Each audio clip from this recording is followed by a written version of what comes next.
One of the things I find is, this is another issue. Sometimes I run into people who are married. Yes. But they live in separate bedrooms. Okay? In front of people, they are the happy couple, if you will. When they go to church, they're the happy couple. When they're in the grocery store, they're the happy couple. When they go to the movies, they're the happy couple. However, behind the scenes, in their home, they live separate lives. They have separate bank accounts. They have separate this. Now, listen, okay, ladies, I can hear the women saying now, what do you mean, what do you mean here? There's going to be a lot of arguments with men and women tonight. Okay, women, okay, I understand. All right, but I think in a home, you should have at least one account that's together. Yes. And then you can have your own separate account. So enough is said about that. So back to the sex thing Let's here. go back to the sex thing. Money, we're not worried about that right now. So now, having said that, there are a lot of couples that live in separate bedrooms. They and then I've ran into women who men withhold sex from them. They Why? use it as a tool to manipulate the woman. Then the woman should pack her bags and leave.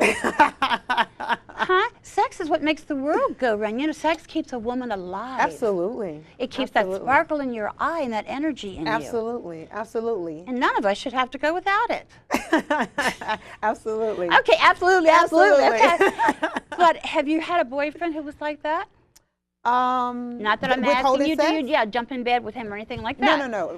No, I've been one of the blessed ones. I have not had a boyfriend who has withheld sex from me. And I have been married before. Okay. And I never withheld sex from my husband. Now, there are a lot of women who do that to punish a man. Absolutely. And I think that's very dangerous. Because you're going to send him out into another woman's arms. You're going to drive him away. Yes, you're going to drive him out. Absolutely. I think that sometimes women, we do things because we're emotional creatures. We don't think. We think with our emotions. You know, men think logically. We think with our emotions. No, men think with their penises most of the time.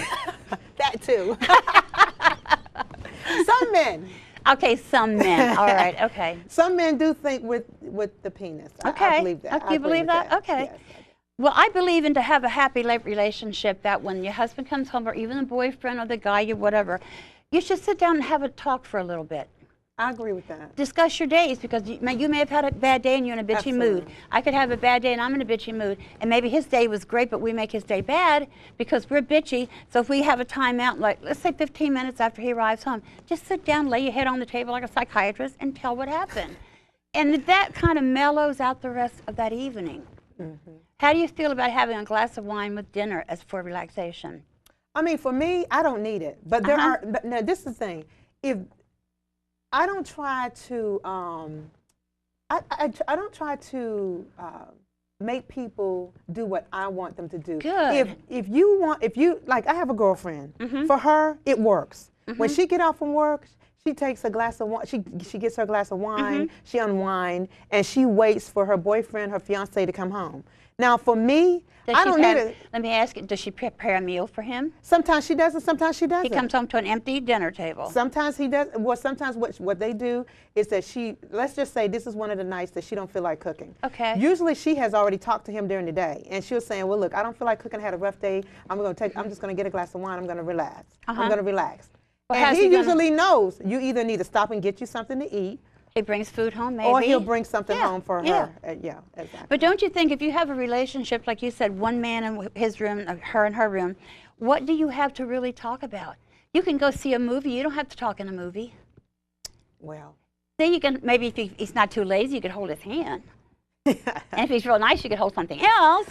But I'm just saying, these things are needed in a woman's. You have to have a healthy relationship in a marriage. I believe this. Sometimes I think men think that women don't need sex. Ah, who died and made them God. I mean? Because a lot of times, you know, when we talk about men, we talk about from the perspective of the testosterone. Yeah. But you know what? Women need it too. Women have needs too. You know, and so for a man to withhold sex from a woman in a marriage or a relationship, it's not right. It's definitely not right. But because the society that we live in, and we're getting better at it. Yeah, we're getting better at it. Yes.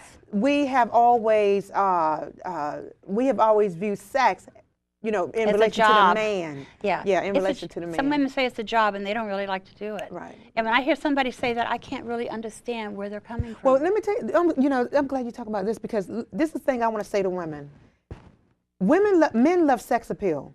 And if you're not sexy, a lot of times he's going to go out. I'm not saying it's right. I'm not saying it's right. I'm not saying it's right because if you think about it for a moment. Why is it that a man that has a wife at home, but he goes and pay a prostitute to do the things that his wife won't do? But okay, when you think about it too, you opened up a door for me. If the woman isn't suitable looking, sexy looking for her husband or boyfriend when they come home at night, do you think that just ruins the whole mood? The whole persona is ruined for the whole evening. Absolutely. Because like, one of the things, like, for example, my ex-husband. But you're divorced. I'm divorced now. Okay. My ex-husband, I'll use him as an example. He loved lingerie.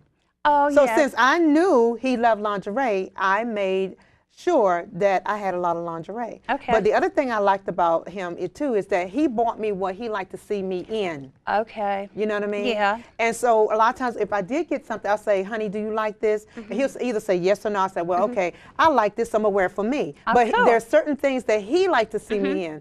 So a lot of times, and I'll go a little bit deeper. Go right ahead. Sometimes when women become Christians or saved or religious, guess what they do? They stop having sex. They throw their sex appeal away.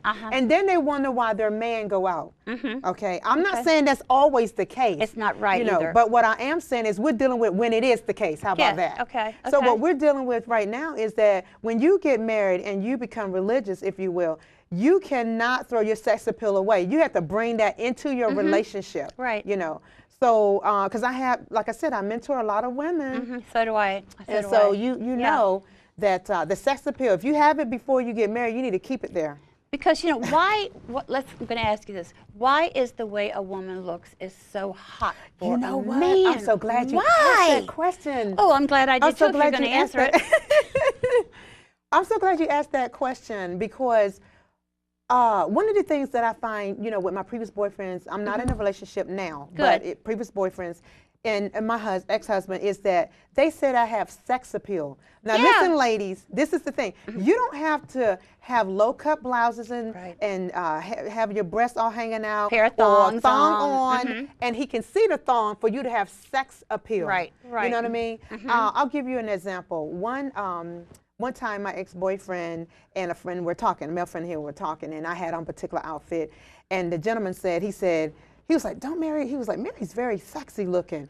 But you know what? And I said, what did I have on that day? Because I wanted to know what I had on. And he was like, oh, you had on this white, nice dress and, you know, some pumps and, you know, you had on high heel shoes and your hair was all pulled back and et cetera, et cetera, et cetera. And I was like, wow. I said, men are very visual. So it's not about you throwing yourself. Yeah, and it's not about you dressing uncommonly. It's about how you carry yourself. Right. It's how you carry yourself. You can have sex appeal. Get your nails done, lady. If you keep your legs shaved. Yes. Under your arms. Get your toes done. You know what I'm saying? Yes. Feet are number one. So many men are crazy about feet. Absolutely. And you know, I know it's expensive though. Just stop and think. There are many women who don't have the money to go out there and get them nails done. Do them yourself. If you can, that's very good. Yes. Do them yourself. I didn't always have the money to do my nails and my feet. You know what? I did them myself. Exactly. Don't you think if women who should form a little, I call it a little clique together, who could do these things, they don't have, or say they have babies. One lady could take care of the baby so she could get all gussied up before you came home. You can have your friend help you with your nails as you suggested, and your toenails. But you know, sometimes living is so hard that it gets you down. You don't have the energy to drag yourself up. Right. You know? And that's why you need to have friends who are in your corner and those self-help group, if you will. You need, because they say, well, I don't, sometimes people say, well, I don't need anybody. Right. Everybody needs somebody. Need somebody for something, whether it's everybody sex needs somebody. Just to sit down and have a cup of coffee with someone, just someone to listen. Right. Okay. And because we talk, you know, women, we dialogue, we talk, we love to talk. It's therapeutic for us to be able to talk. But men don't want to talk.